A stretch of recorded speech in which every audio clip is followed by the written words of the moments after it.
मागावर तुम्ही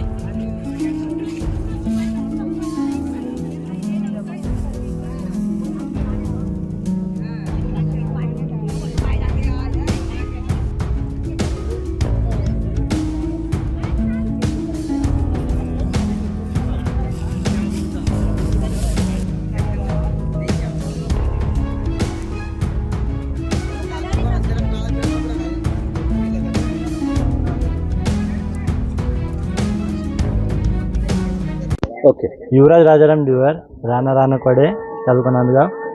मी माझ्या शेतीमध्ये नांगरत असताना अचानक खड्डा पडला नांगरती करताना, व तो मी बघितल्यावर खाली खोल असल्यामुळे संबंधित अधिकाऱ्यांना ताबडतोब कळवण्यात आले व त्यांना बोलवणी करून त्यांनी पाहणी केली. आता बघू काय वाटतं, काय तेच जुन्या काळातले काही असू शकतं, काय सांगता येत नाही. एबीपी माझा, उघडा डोळे बघा नीट.